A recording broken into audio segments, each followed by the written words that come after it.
Hey guys, my name is Francisco Hernandez, and today I'm doing another episode in my Building the Shot series, which is a series where I break down everything I can about how I took a single photo of mine. In this video though, I will be going over two photos, these two on the screen right here of Morgan that I took recently at the ImagingUSA photo conference. If you find the videos in this series helpful, then let me know by giving this video a like, because I personally think they are helpful and I plan to make more if they're helpful. The very first thing I wanted to go over is the gear that I use, and the camera is nothing special. I always use my Sony a7R III, which is a 42 megapixel full frame camera by Sony that came out in 2017. But the lens is a little bit special. It's something that I use whenever I want to have a lot of bokeh in my shots, but not pack too heavy. And that's going to be this guy right here, which is the Viltrox 75 f1.2, which I do have a review on my channel in case you're interested. And here is the bottom with the new stickers that I got for this lens. Previously, whenever I traveled and wanted a lot of bokeh in my shots, I did take a pretty heavy lens, the Sigma Art 105 right here, which you can see it says 105 1.4 on the bottom. And it is pretty big. It's a beast of a lens, and you can see how much bigger it is compared to the Viltrox by having both on the screen right here. The Viltrox 75 f1.2 is a crop sensor lens, so it becomes about 113 millimeters on a full frame. But it honestly does perform really well, which is the reason why I don't mind that it's a crop sensor lens. The lighting that I used was actually two Godox V100s, which I actually just released a first impressions video on my channel. So in case you guys want to see that, it's going to be linked in the top right corner of the screen, as well as the description.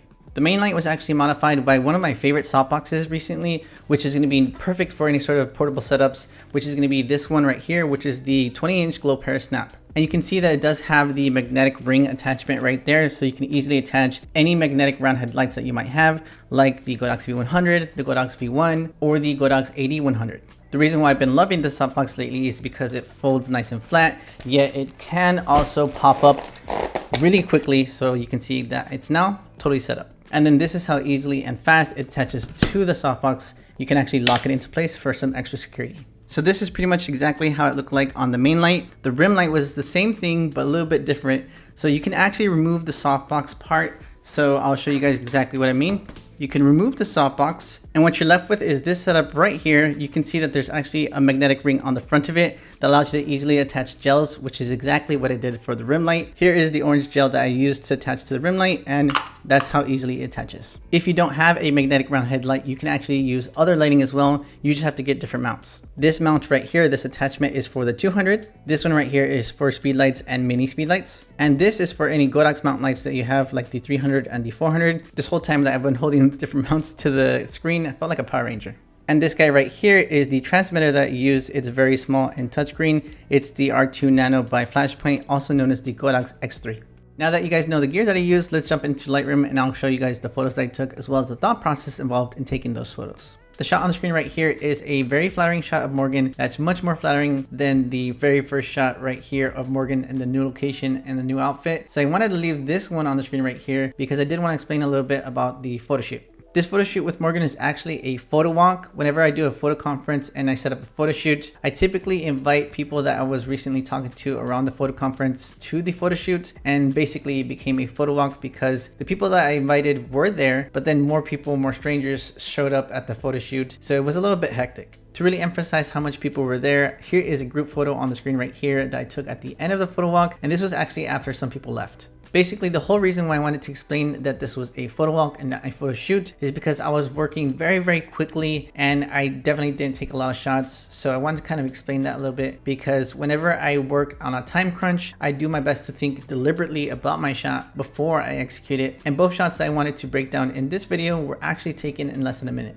This photo right here is the very first shot I took of Morgan in this new location with this new outfit, and it's not flattering like I said before, but you can see that there is some kind of nice natural light here showing up in the shot, and you can see that there's also a gel light hitting her. So I didn't have the main light firing yet in this shot, but I did have the gel light firing in this photo because I was actually really curious to how it would look like. I actually should have just left the gel light off right now for this photo so you can see exactly how it looks like with just natural light, but I was just trying to work fast, so I just thought, okay, let me just leave this gelled light on and see how it looks like while I have the main light off. I'm at 1/800th of a second, f1.2, and ISO 100. From this shot to this next one, the light is much more flattering. I really actually love how the lighting is in this shot here. The gelled light is actually firing in the shot, but it's not hitting the background too much. It's mainly hitting her a little bit, which you can see with the color on the neck, but the color isn't too strong because of that main light washing out the color of the gel. From this photo to this next one, like I said before, the exposure is much more different. The lighting on her on the main light was reduced, and I also increased the power of the rim light, or actually the gelled light, and you can see the effect of that gel light a lot more in this photo compared to the previous photo where you can't really see the gel on that back wall.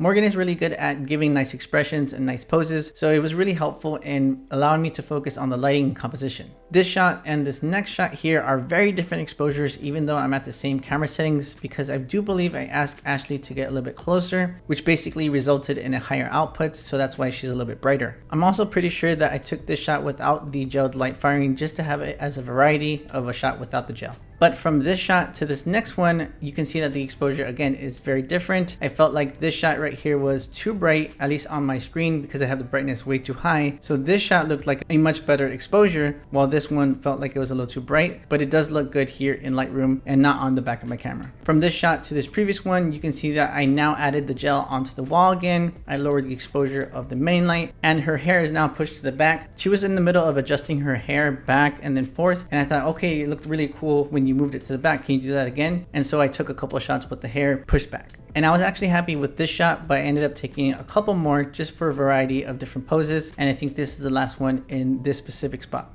Actually, not the last photo in this spot, but the last photo from this composition, this 3/4 shot, because she did stay in the same area while I got a little bit further away for the next series of shots. This shot was taken at 4:11:40, and the previous shot was taken at 4:10:11. So it was about a minute and a half that I took to take that shot. But then the next series of shots were taken within a minute. You can see with this very first shot in this new composition that she is still in front of that door, but I now have a further pulled back shot. For this specific shot, Morgan did give me a pose. I didn't direct her yet, but I wanted to nail the lighting first before I gave her any sort of direction. And for this shot here, I knew I didn't want it to be positioned where it is in this photo right here. I wanted it to be a little bit more to the side so I can get more drama. And because I wanted to have it to the side and very dramatic, I wanted a dramatic pose as well. In this next shot, you'll see that Ashley did move the light more to the side because I told her to move it there, and she also feathered it a little bit away from her. This shot is basically unedited. I did increase the saturation and increase the exposure just a little bit, but I want to show you guys exactly how it looks like unedited. So that's exactly how it looks like on the screen right here. When I took this shot, I literally had my back against a wall. I didn't have enough space to move further back. So what I ended up doing was taking several shots and stitching them together. So you can see exactly that going on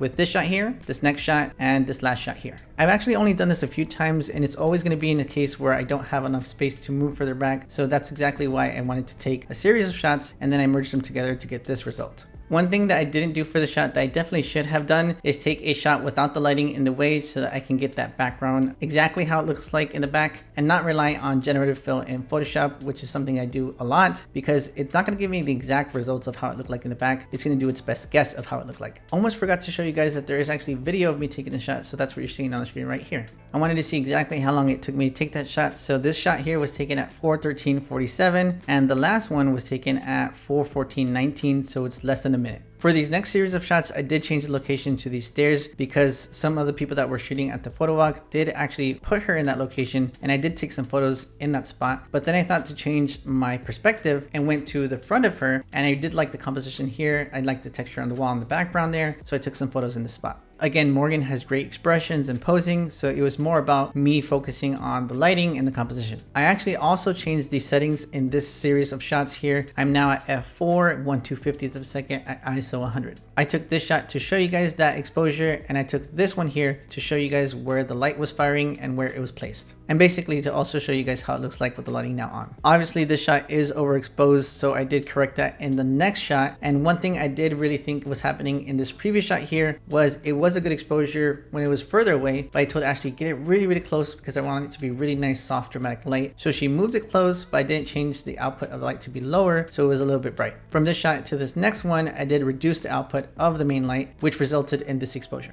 And even though the shot is nice, you can see that the legs are a little bit too dark here. So I did tell Ashley just to move it a little bit. So from this shot to this next one, it did light her feet a little bit more. And honestly, the lighting was just a little bit better in this shot here compared to the previous one. It was a better exposure on her is what I meant to say. This shot on the screen right here is the photo that I ended up really liking, but I also wanted to add a little bit more of the top section of this area. So specifically where this lamp is. So that's why I took this second shot and then I combined them both in Lightroom. After I took this shot, I knew it was the one that I wanted to edit. So I ended up taking some behind the scenes photos, which you can see right there. I also have behind the scenes video of this shot as well, so that's exactly what you can see on the screen right now. And that's pretty much it for this video. I wanted to skip the editing part of this video because it would make the video a lot longer. And it was pretty much just me adding the photo into Evoto AI for some skin retouching, and then a lot of distraction and wrinkle removal on the clothing using generative fill in Photoshop. If you found this video helpful, let me know by giving this video a like and also commenting if you're the commenting type of person. Thank you guys for watching. And for now, I just want to say take care, and I'll see you in the very next video.